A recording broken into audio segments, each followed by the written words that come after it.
Mi nombre es Carlos Emilio Palacio y soy pues un agricultor. Y él pues prácticamente llegó acá un día, lunes 17 de noviembre, almorzó ahí como a la 1:30 de la tarde y nos dijo: mamá,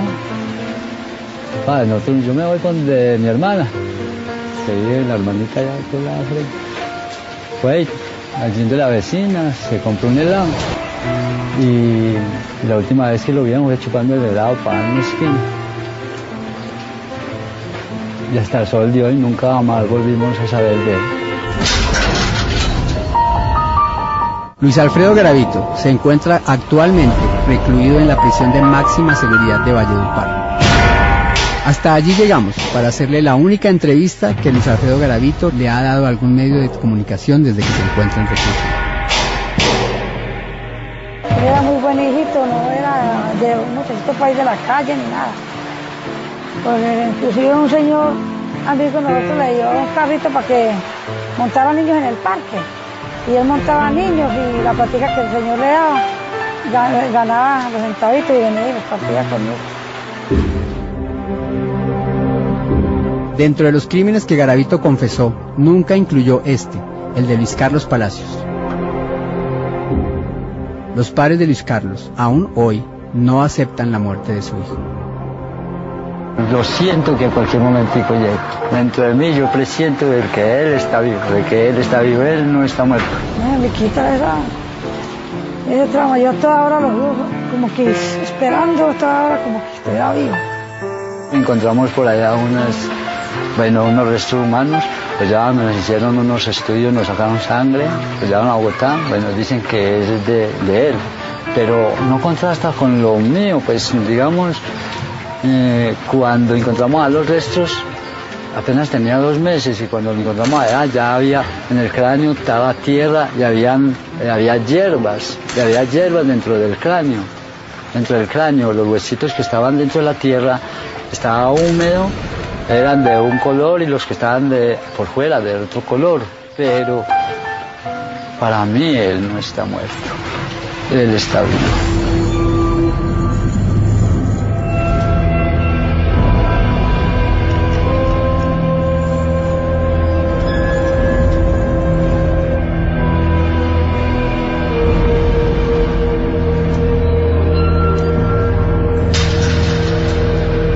Saber si el pequeño Luis Carlos Palacios fue asesinado o no sería una de las incógnitas que se resolverían después de conversar con Luis Alfredo Garavito. Me gustaría conversar con él como de hombre a hombre y que verdaderamente él me dijera de frente sí o no fue así.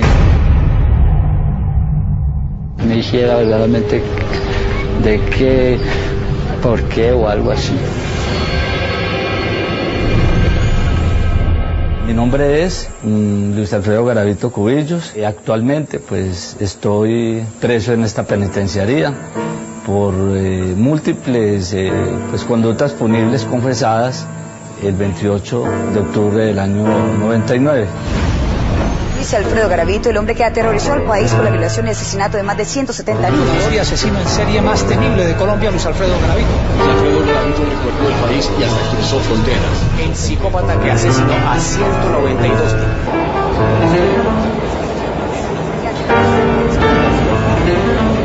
Garavito asesinó 192 niños en 7 años.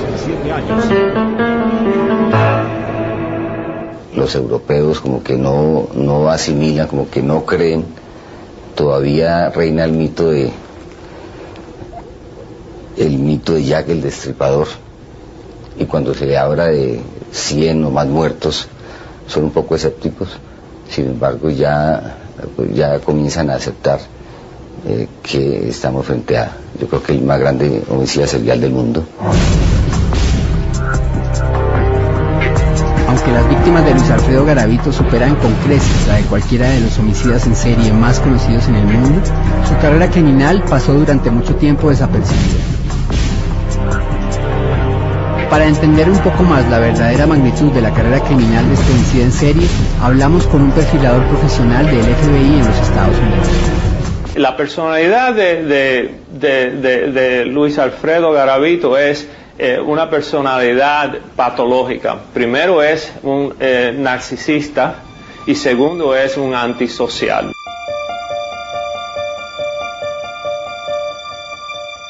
La psicopatía que es parte de su personalidad, entonces le permite a él hacer esas cosas sin tener el sentido de que ha hecho algo mal.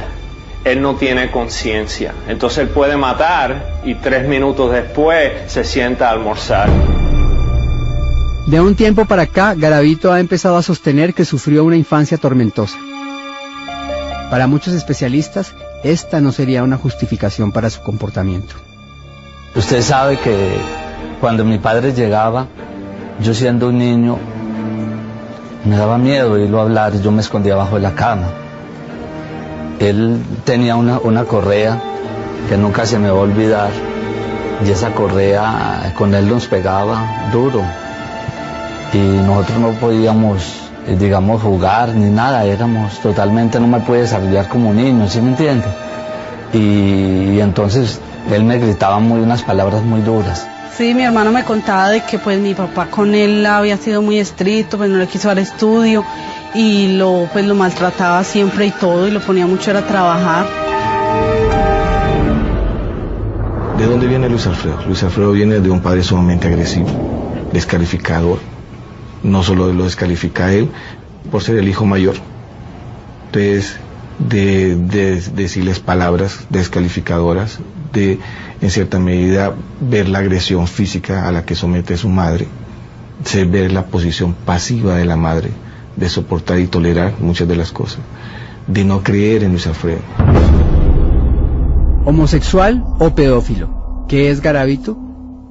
Mi tendencia homosexual, y he empezado como a armar, como cuando uno está jugando un rompecabezas, ¿no? Y empiezo ya a colocar las fichas claves, ¿no?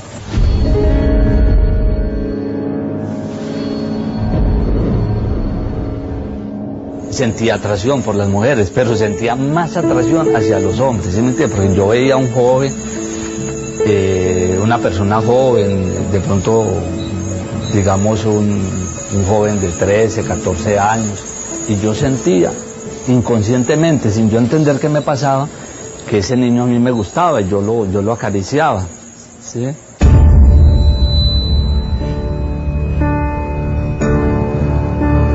Yo pienso que él, al igual que muchas personas, tiene conceptos equivocados de lo que es la homosexualidad como tal, porque, como vuelvo a insistir, homosexual sería pues el hecho de que tenga relaciones con personas del mismo sexo.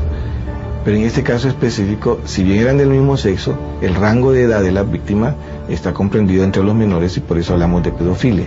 Entonces, por supuesto, él, como tiene también ese concepto, al igual que mucha gente tiene el concepto equivocado de lo que es la homosexualidad, de pronto se plantea en ese sentido para pensar que a través de eso se puede desviar. Es decir, si yo era homosexual, entonces eso de pronto, ¿en qué medida la homosexualidad me podía disminuir la responsabilidad que de pronto tenía? En este caso, vuelvo y repito, era muy específico la selección de las víctimas si eran menores de edad. Uno de los rasgos característicos de los psicópatas que han encontrado los perfiladores forenses es la megalomanía. En un punto de la conversación, Garavito se ponía a la altura de personajes como el Papa, presidentes o inclusive Borges. De pronto, tal vez usted hoy, pues claro, ha leído mucho y ha leído sobre este gran hombre Borges. Borges era un hombre también que creó un trauma a los 18 años y él era un hombre torpe para enamorar. Y eran puros amores platónicos, pero nunca se pudo, y lo mismo que me pasó a mí. A mis 12 años, creo que ya a los 13 años, fui víctima de violación por parte del mejor amigo de mi hogar, un hombre muy religioso. Fácilmente Garavito pasa del discurso del maltrato al del abuso sexual. Curiosamente, afirma que a los 12 años tuvo su primera relación homosexual y que a los 12 años fue violado también por un amigo de la familia. Con una persona que era el sacerdote del pueblo. ¿Sí? No, él nunca nos comentó nada. Yo me vine a dar cuenta fue ahora, después de que sucedió todo eso que él cometió, todos estos errores, entonces él nos contó y le contó a mucha gente, a la fiscalía, de que a él lo habían violado cuando estaba pequeño, pero yo nunca me llegué a dar cuenta de nada de estas cosas. Hay que considerar que todas estas cosas son factores, igual que ver la televisión o estar mucho tiempo en el internet es factores. Pero estas cosas explican mucho, pero no excusa nada. No hay excusa por lo que él ha hecho. Por ejemplo, se sabe que hay mucha gente, personas que han sido violadas, que han sido torturadas, que han sido maltratadas como niños y no llegan al nivel o al punto de hacer este tipo de crimen. El paciente puede decir lo que quiera. Corresponde al científico determinar qué pasó. Por ejemplo, él dice que lo violaron, que el papá le pegó. Esas no son causas que expliquen la pedofilia de Garavito. Sus primeros crímenes. Cuando yo financio, ¿no?, a través de unos sicarios y mando a matar a esta persona, y ya perdí yo como que el control, ¿sí me entiende? Al año completico aparecieron los homicidios con menores.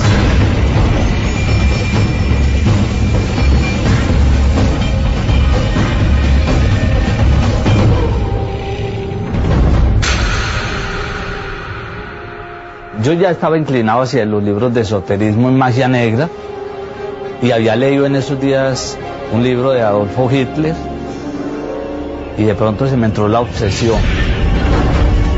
En el discurso de sus justificaciones, Garavito va desde un supuesto maltrato infantil y un abuso sexual hasta la influencia de personajes como Hitler o una posesión demoníaca. Hitler fue una persona maltratada, fue una persona que en sus años de juventud su papá lo maltrató. Eso me llevó, ¿no es cierto?, como que me identificaba y que él también, cuando leo yo que él a sus 15 años tuvo una relación homosexual y que él en el mismo colegio, él quería otro. Entonces como que yo me identificaba mucho con este personaje, ¿sí? Cuando yo en un libro de magia negra, que me ha traído de un señor de por allá, me trajo, me lo vendió, leo yo cómo se manejaba la tabla Ouija y empiezo yo a meterme en las profundidades del satanismo y yo vi en esa obsesión que tenía por poder y por dinero, que esa era como una opción muy buena. Y opté por vender el alma al diablo.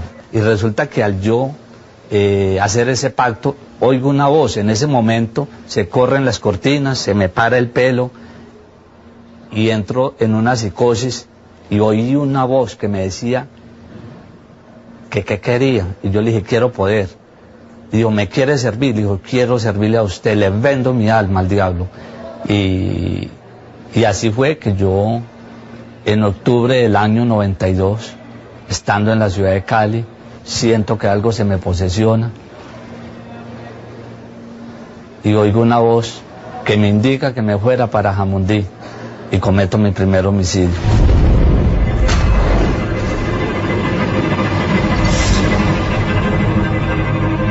En el caso de Luis Alfredo Garavito, dentro de las conversaciones que sostuve con él siempre manifestó esa misma posición.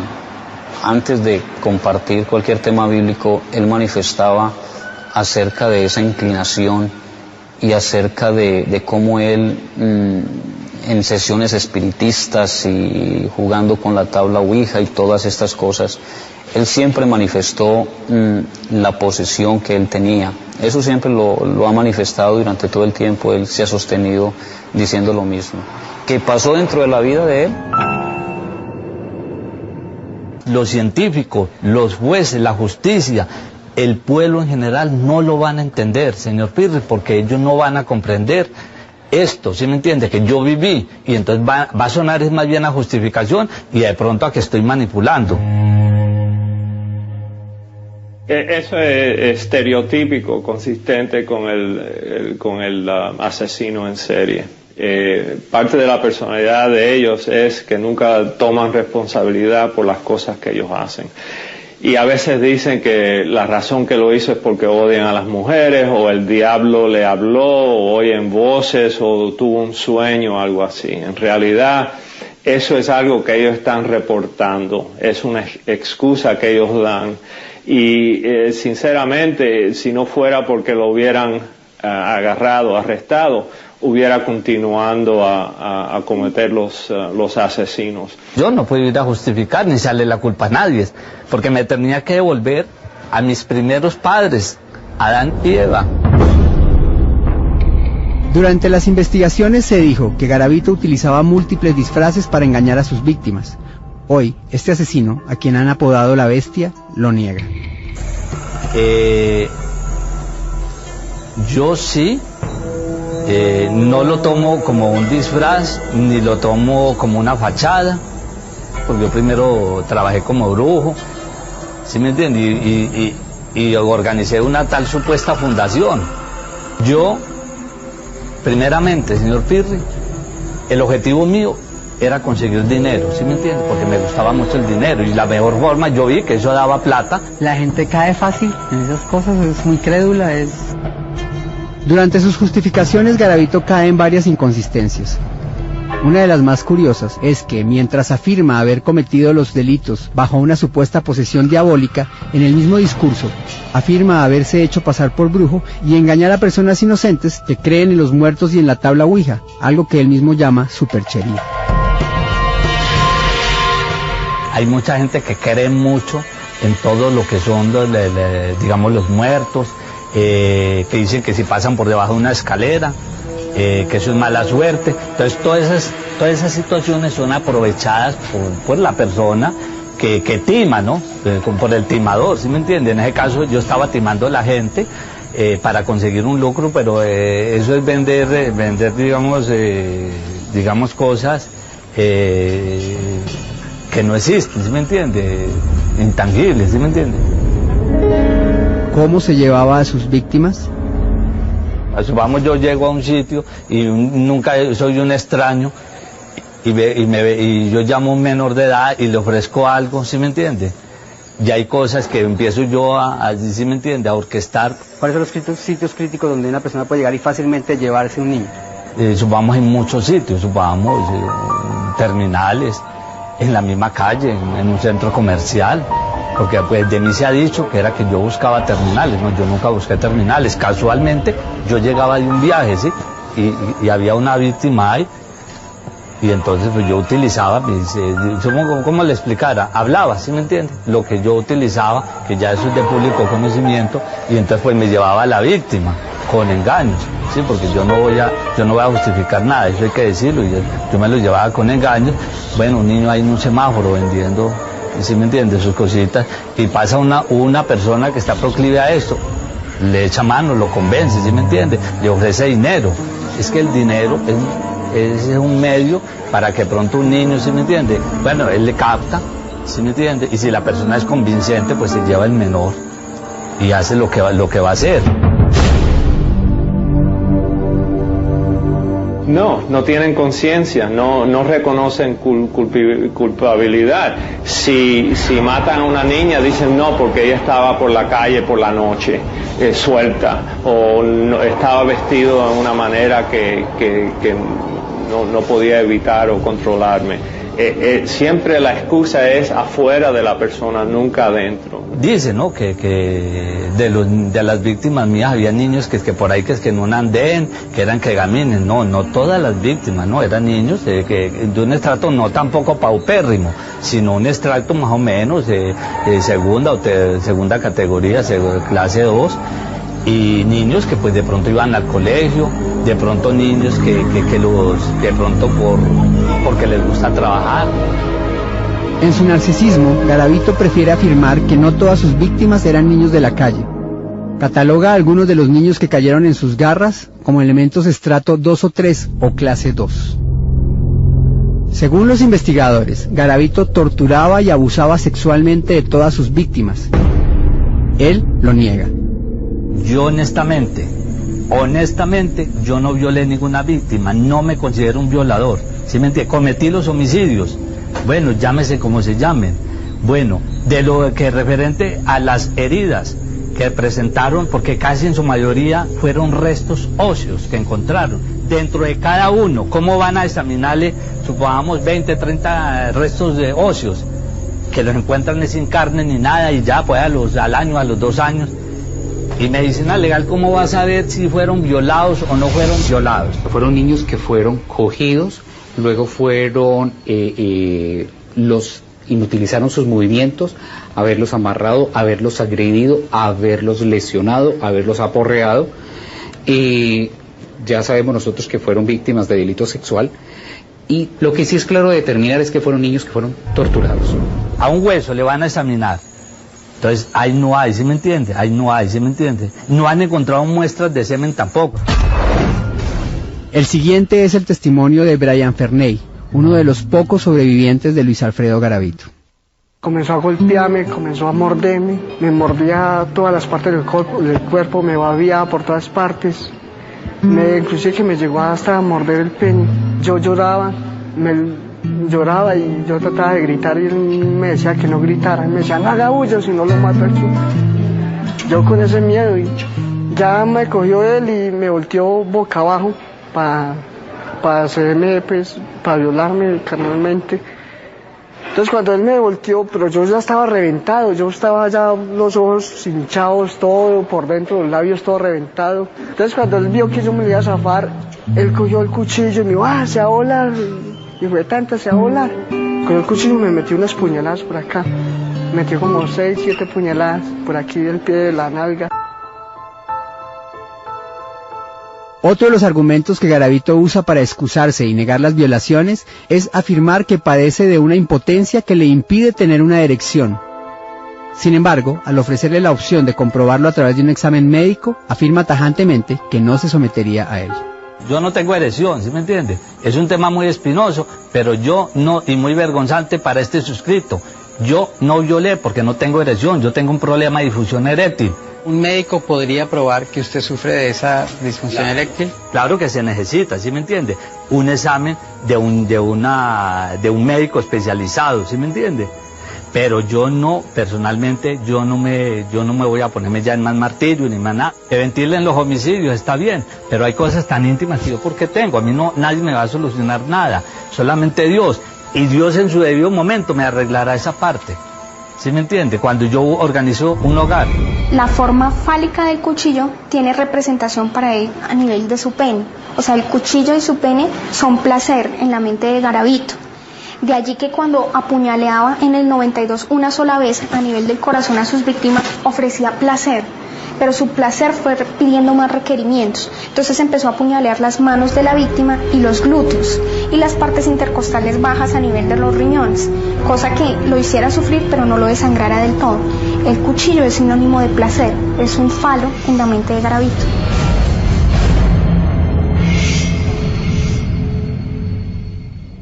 A esa violación no la acepto. ¿Por qué no la acepto? Por lo que yo ya dije, entonces yo no cometí ninguna violación.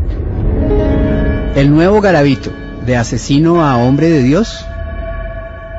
En mi juventud yo quise irme para un seminario, ¿no? Quise ser sacerdote. Y entonces, entre todas las frustraciones que tenía, un día dije, estando en Cartago, y en el bar alguien me dijo, hombre, usted que le gusta tanto, que le gusta y usted como piro para las cosas, ¿usted por qué no se pone una sotana y se va para todos esos pueblos, hermano? Usted se enriquece. Y luego me quedó sonando y me mandé a hacer una sotana y verdad, y me iban y toda parte era padre o hermano y a mí verdad, yo me llenaba los bolsillos. Curiosamente, Garavito, que se hizo pasar por un cura falso para cometer algunos de sus crímenes, ahora quiere que le crean que se ha convertido en un pastor verdadero. El 18 de agosto del 2003, 5 años y 10 meses después de su captura, Luis Alfredo Garavito se hizo bautizar por la iglesia pentecostal en la cárcel de Calarcá. Madre que me dio Jesús, fue la causa de mi salvación. Yo actualmente soy una persona muy distinta a la que cometió las diferentes conductas punibles que ya son de público conocimiento. En el nombre de Gloria al nombre de mi Señor. al pecado, la sangre de Cristo lavó mi corazón. Esto fue un trabajo, ¿no?, muy titánico, y la comunidad cristiana, la iglesia pentecostal me ayudó mucho en esto. El factor religioso influye en cierta medida porque de una u otra manera lo que tratamos es que ver de qué manera justificamos y entre comillas pedimos perdón por las acciones hechas. Pero vuelvo y repito, en estos casos de persona antisocial no hay un verdadero arrepentimiento de las cosas, simplemente buscar una especie de protección mientras pasa la tormenta. Es cierto, habrán momentos como ser humano que soy que me van a llegar, y me han llegado, pero ahí mismo, Luis Alfredo, a doblar rodilla. Gracias, Jesús. Afirmativo, está dedicado en estos últimos meses a la palabra del Señor Jesucristo. Si yo hoy en día derramo una lágrima, no la derramo por tristeza, sino de alegría. Me preguntó que si yo podía meter las manos al fuego por él. Y yo le di esa respuesta. Le dije, ni por él, ni por nadie. Le voy a leer 2 párrafos del libro del doctor Robert B. Hare, la máxima autoridad en psiquiatría forense, sobre los comportamientos psicopáticos en el hombre. Y usted me dice, ¿qué opina?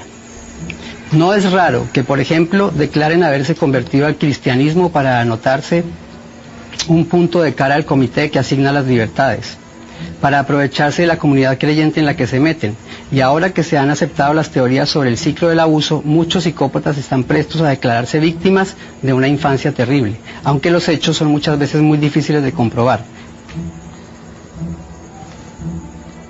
A lo mejor, mire, a lo mejor este honorable científico, el que escribió, es un doctor ¿de dónde? De Estados Unidos. Bueno, yo sé que hay muchos científicos que son ateos y no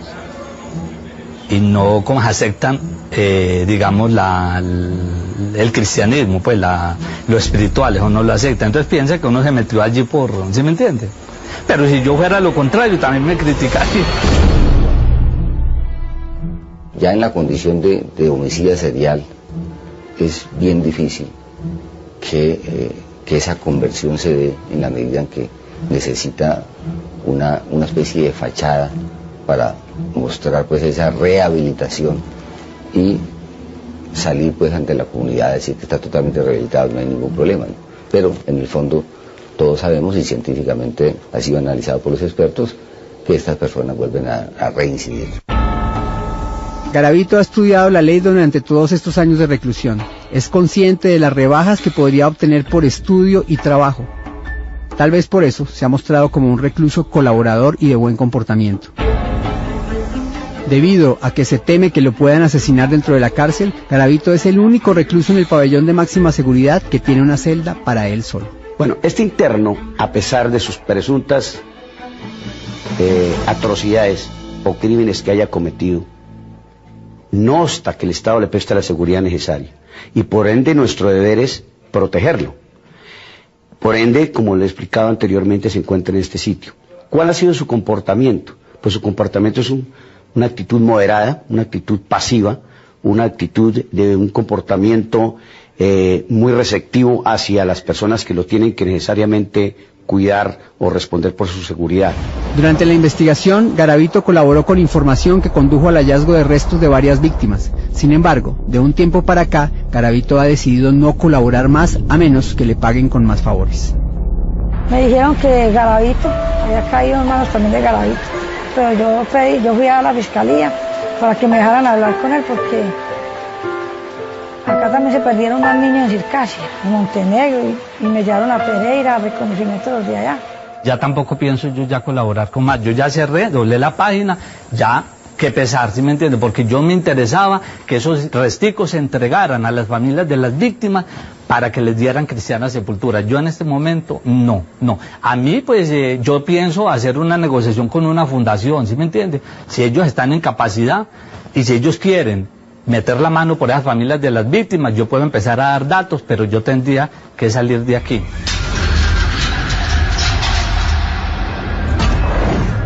Si usted está tan bien con Dios, Si usted dice que no le teme la muerte, si usted dice que lo único que le interesa es estar en paz, entonces ¿por qué no colabora en esos casos? Vea, ¿Qué importancia tiene para usted, que tiene una visión como tan espiritual del futuro, que estas personas, por ejemplo, encontraran en Florencia los restos de... Siempre y cuando eso no me vaya a traer más problemas jurídicos a mí, porque yo ya estoy finiquitando. Luis Alfredo Garavito aceptó indicarnos a través de un video el lugar exacto donde deberían estar los restos de otras víctimas.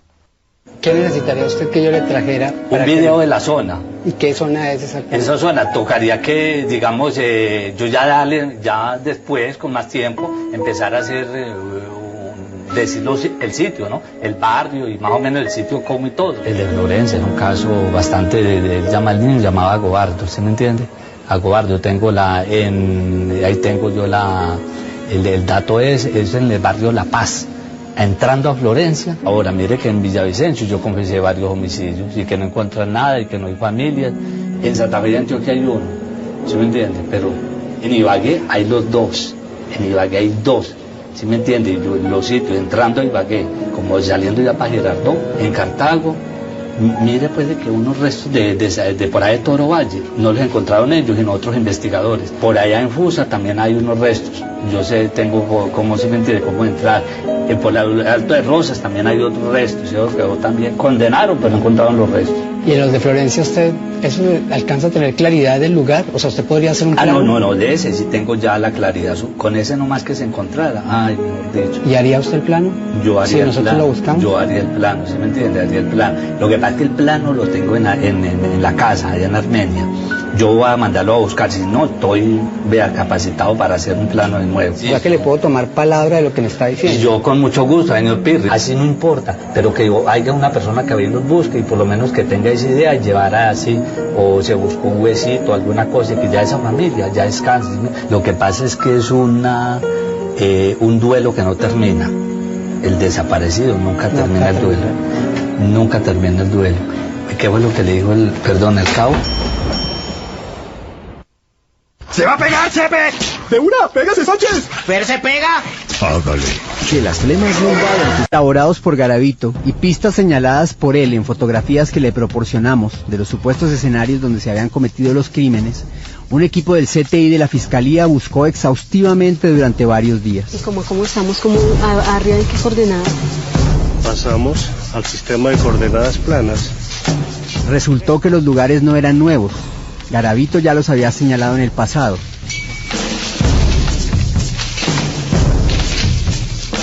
Nunca encontramos nada.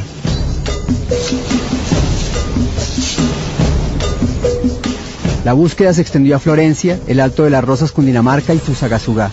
El resultado siempre fue el mismo. A mí que me duele de todo esto, pues saber que se va a quedar un crimen sin resolver.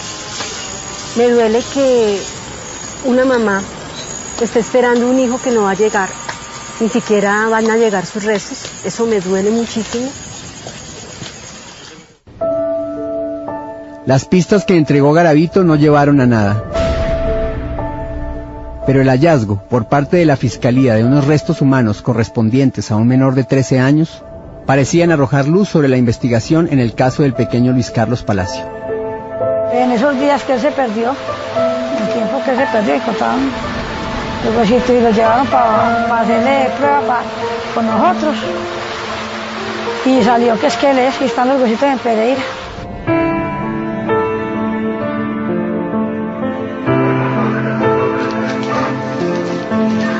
El caso que tengo es el caso de un menor de aproximadamente 12 a 13 años, de sexo masculino.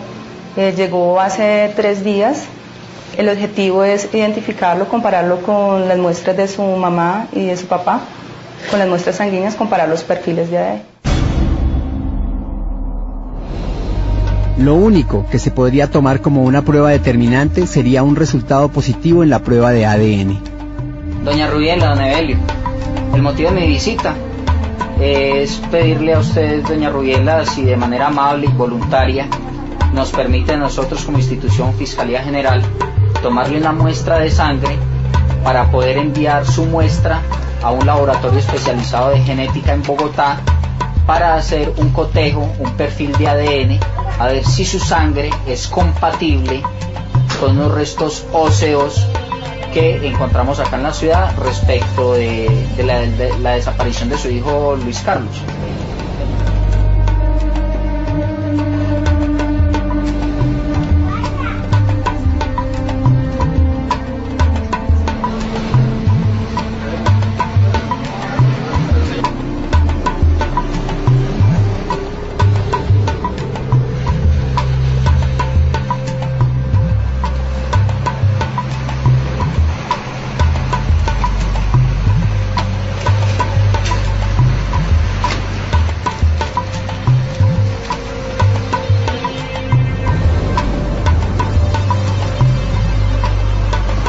A centrifugar.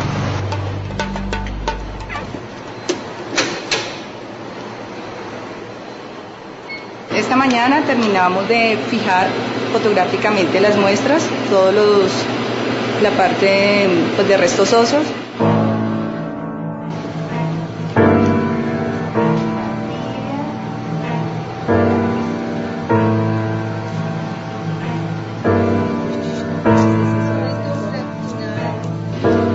Seleccionamos el fémur izquierdo y 3 estructuras dentales. Esas son las que vamos a procesar y posteriormente hacer la lista y extraer el ADN. Durante 35 días, con las más avanzadas tecnologías de la Fiscalía, se hicieron las pruebas para identificar los restos. Vamos a ver el ADN como una motica de algodón muy pequeña.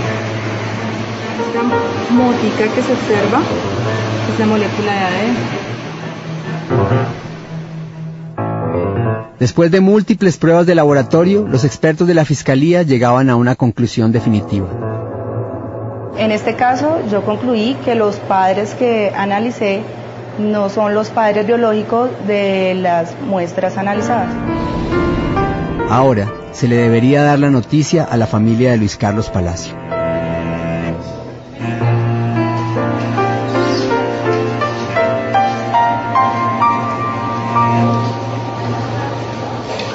Señora Nora, siga, tenga la bondad de siéntese.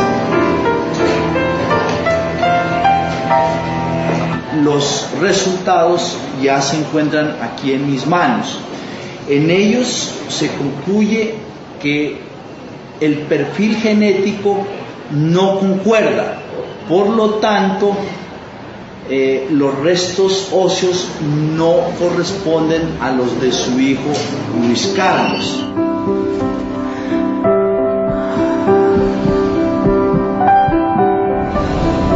Alegría porque pues se nos abre una nueva esperanza, una esperanza de que él esté vivo. A estas alturas, la única persona que podría confirmar o desmentir el asesinato del pequeño Luis Carlos era el propio y presunto asesino Luis Alfredo Garavito. No me haga sufrir tanto.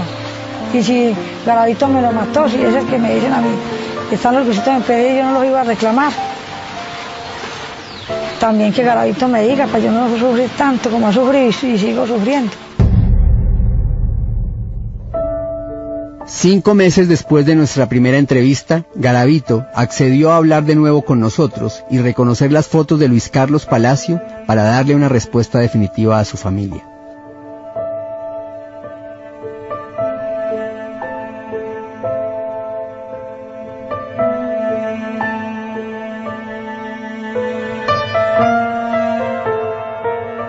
Y ya viendo estas fotos, pues no me queda ninguna duda de que es el menor que yo me llevé el 17 de noviembre de 1997.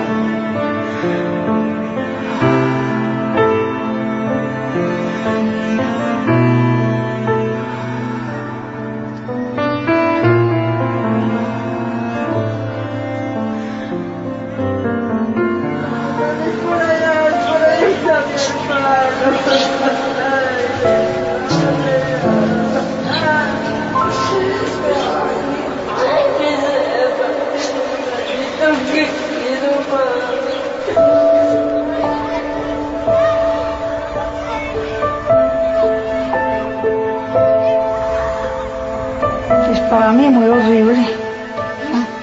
Durísimo. Un golpe muy duro para nosotros. Durísimo. Horrible, horrible. Es increíble. Increíble que este señor haya sido tan canalla. Me quedo sin palabras.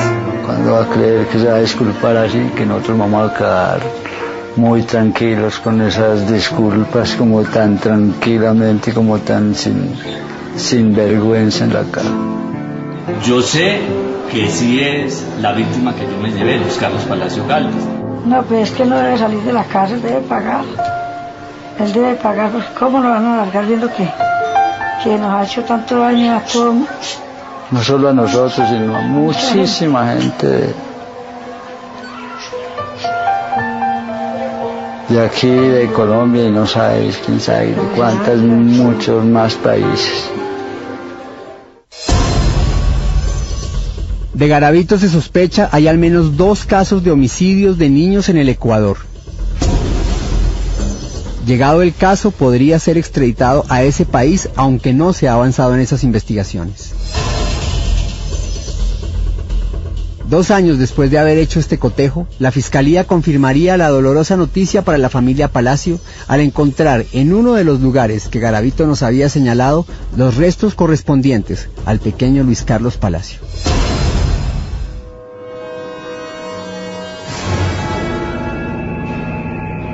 Actualmente, muchas personas creen que Luis Alfredo Garavito Cubillos, el asesino confeso de más de 140 niños, estaría a punto de salir de la cárcel. La explicación y los hechos sobre su condena y su posible libertad al regreso. Ya volvemos. Y que Luis Alfredo Garavito recuperará pronto la libertad. El ministro del Interior de la época, Sabas Pretel, nos describía el caso. La información que nosotros tenemos es que el señor Garavito tiene 172 casos judicializados. 138 ya con fallo condenatorio. Eso suma cerca de 1.858 años. Pero obviamente en Colombia existe un límite para las penas. Actualmente, la pena máxima en Colombia es de 40 años. No importa la cantidad o gravedad de los crímenes que alguien cometa. Si la pena máxima que se le totalice sea de 40 años, sobre esos 40 años tendría derecho a que le descontaran aproximadamente una tercera parte por colaboración con la justicia al pedir sentencia anticipada. Sobre ese resultado tendría derecho a una reducción de pena por trabajo y estudio, y sobre ese resultado tendría derecho eventualmente a ser puesto en libertad cuando cumpla las 3/5 partes de la condena. Hace 5 años, estas eran las cuentas que hacía el abogado de Garavito. Para él hacer las 3/5 partes, él necesitaría más o menos cuadrar 22 años entre físicos y con las rebajas. Entonces estamos hablando que él en este momento lleva 7 años detenido. De acuerdo con los cálculos que nosotros hacemos, creemos que en unos 5 años podría tener derecho a la libertad condicional. En este momento, a la fecha de hoy, alias La Bestia está cumpliendo 12 años en la cárcel. Si se le aplicaran todas las rebajas, podría salir ya. Entonces, para 11 años para la familia de las víctimas son muy pocos. Para el que está pagando el presidio es mucho. Entonces, no estoy pidiendo que nos den, pero sí hay beneficios. Entonces, ¿por qué no se deben acoger eso? Entonces, yo no podía decir que es injusto o es injusto. Y lo decía el doctor Girón, el que me asesora jurídicamente. Usted ya pagó, porque el sufrimiento que usted ha llevado durante todos estos años de prisión, durante estos 7 años, de todas maneras uno tampoco se va a volver, digamos, va a volverse masoquista. Ya, yo cometí los hechos muy dolorosos y lamentables, ¿sí me entiende? Y ya he pedido disculpas. Garavito piensa y afirma que ya pagó por sus delitos y que se merece la libertad.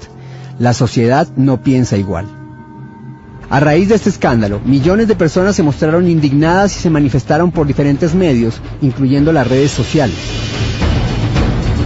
Más adelante, la senadora Gilma Jiménez propondría la cadena perpetua para violadores y abusadores de niños menores de 14 años. Garavito dice que daría su vida para pagar sus crímenes, pero obviamente está en contra de que ni siquiera se le endurezca la pena. yo no creo que una condena abultada o la pena de muerte vaya a arreglar. Lo único, vuelvo y repito, es un cambio personal. 2 años después de esta investigación se comprobaría que este hombre, James Girón, el abogado de Garavito, era un falso profesional. Y tras las rejas se encuentra en ese momento James Girón Torres, el hombre que defendía ante la justicia a Luis Alfredo Garavito, alias La Bestia. Las autoridades creen firmemente que el señor no es abogado titulado y lo señalan de estafa y falsedad en documento público. Durante los últimos días, personas como la senadora Gilma Jiménez ha vuelto a hablar sobre la posibilidad de esta libertad. Como lo hemos venido haciendo juiciosamente una vez cada mes desde hace 4 años, le volvimos a preguntar al juez de ejecución de penas en Valledupar por el caso de Garavito. Esta es la última respuesta emitida por la jueza hace apenas una semana. Sobre el rumor que existe de que el señor Garavito pueda salir en 2 o 3 años, como juez primera de ejecución de penas y medidas de seguridad de Valledupar, encargada de la ejecución y vigilancia de la pena que le fue impuesta al señor Garavito, no puedo referirme a dar un parte de tranquilidad en el sentido de que pueda salir en 2 o 3 años o de que no pueda salir. Lo único que se puede decir por parte de este juzgado de ejecución es que el señor Garavito se encuentra purgando físicamente una pena que le fue impuesta por los distintos juzgados de este país y que fueron debidamente acumuladas, que en total son 45 penas, siendo tasadas en su totalidad en el máximo que establece la ley penal vigente o aplicable al caso del señor Garavito. En este evento, de igual manera, no ha sido objeto de estudio por parte de este juzgado ninguna solicitud de redención de trabajo o de estudio del mismo para efectos de redimir su pena. Hasta el momento Garavito no ha solicitado formalmente que se le rediman las horas de estudio, pero podría hacerlo en cualquier momento. Son más de 8.000 horas de acuerdo con información del IMPEC de la semana pasada. De los 12 años que lleva al interior de los centros carcelarios nuestros, si el señor juez le autoriza las horas que ha redimido, más de 8.300 horas que ha redimido en estudio, habría que pensar si todavía le quedan 9 años, 11 meses aproximadamente de su primera ejecución o de su primera acumulación de condenas. Garavito podría salir ya de la cárcel si se le aplicaran todas las rebajas o beneficios, pero primero tiene que solicitar la redención. Además, estaría en manos de la juez qué beneficios y horas le son reconocidos. Pero, desde luego, es muy posible que algunos de esos descuentos no se le reconozcan, dada la gravedad de los delitos que ha cometido. Y en ese caso, seguramente la pena a imponer sería de 18 años. De todas maneras, la sociedad colombiana tiene que ser consciente de que, a menos de que aparezca un caso nuevo que no esté dentro de los que Garavito ha confesado, o un caso en el Ecuador, tarde o temprano, Garavito saldrá libre. Yo creo que puede ser una cosa de 5 o 6 años. Es lo que, más o menos, los cálculos que he aprendido a hacer con algunos juristas, porque este es un tema, por eso repito, esto lo que nos debe invitar es a revisar el tema de la política criminal en Colombia. El próximo martes se definirá la ley de cadena perpetua para violadores y asesinos de niños.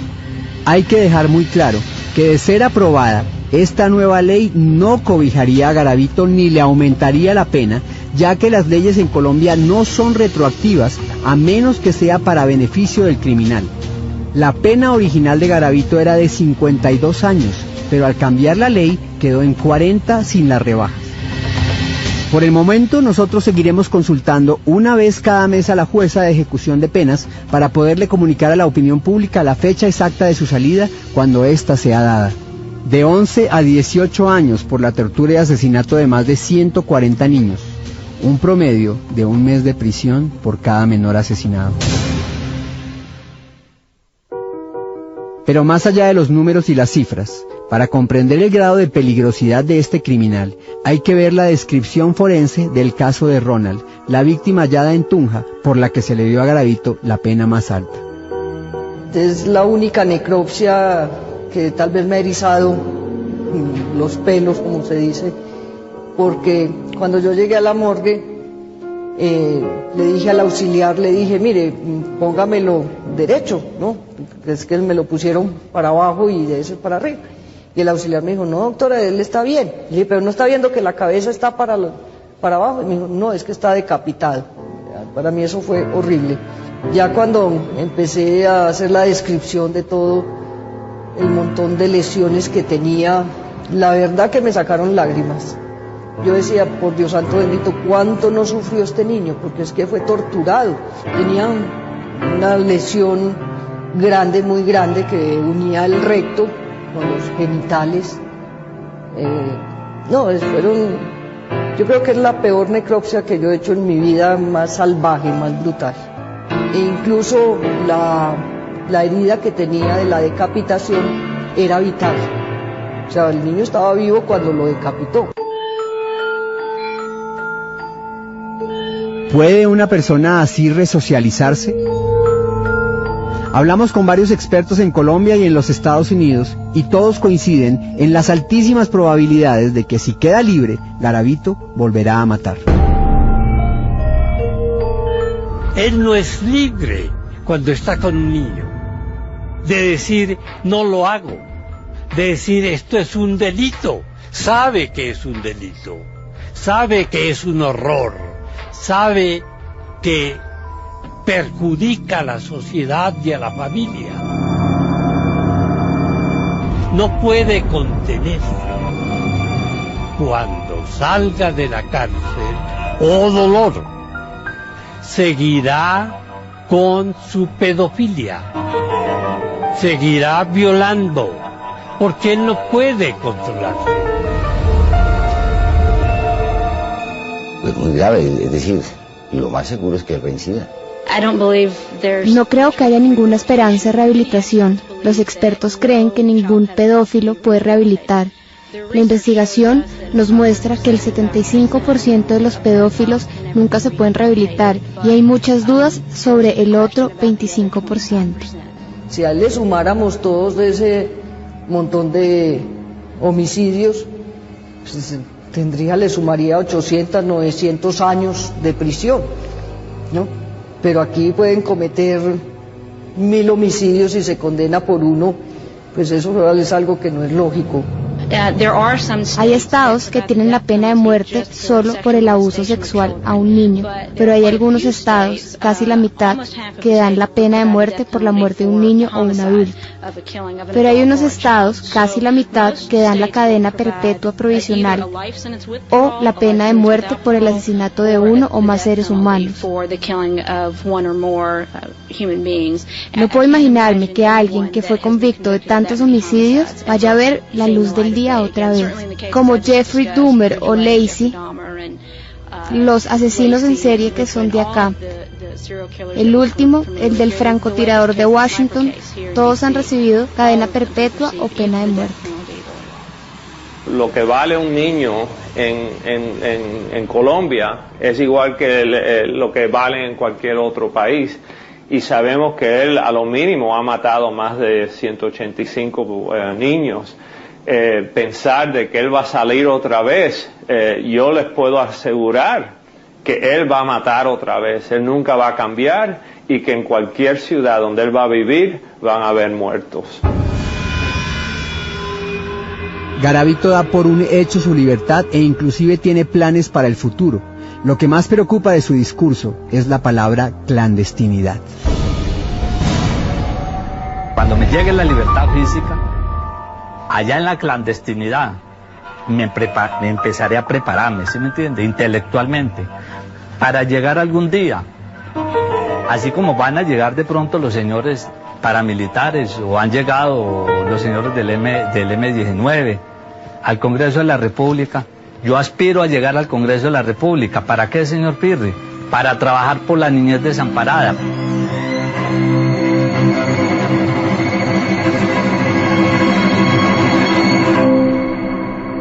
Caso tiene que haber una lección muy grande y que el legislador tiene que replantear la legislación penal, porque es decir, las penas para los homicidas en serie tienen que cambiarse. Es decir, es absurdo que una persona que mate uno a otro ser humano tenga la misma pena que uno que mató 100, 200, no tiene sentido. Estas personas nunca cambian y él no va a cambiar. Él lo que va a estar haciendo es esperando a salir para entonces continuar a lo que va a hacer, a lo que hacía antes. Ya, lo que pasa es que hay una cosa, señor Firri, que me gustaría que usted ahora me diera la oportunidad, ¿sí me entiende? De la paz. Es que yo más me gusta centrarme más en la espiritual. Ahora más adelante me da un espacecito para comentar unos textos de la Biblia, de pronto que cuando ya vamos a terminar hacer una oración y que eso quede firmado. Porque a pesar de que de mí se ha dicho tantas cosas, yo soy un hombre sensible actualmente. Yo soy un hombre que he sufrido durante estos 7 años de prisión. Saber que yo estoy marcando un cuadro tan doloroso. Entonces vuelvo y repito, no tengo palabras y no hay palabras. Pero humildemente digo, perdón, perdón y perdón. Porque yo ya me perdoné. Como dice un dicho popular, que sobre la leche derramada ya no se puede. Si ya lo he hecho, hecho fue. ¿Y yo qué me voy a ponerme a martirizar? ¿Está este hombre en realidad arrepentido? ¿Puede garantizar el Estado que si lo deja libre no volverá a matar? Por el momento la fecha de su liberación sigue siendo incierta.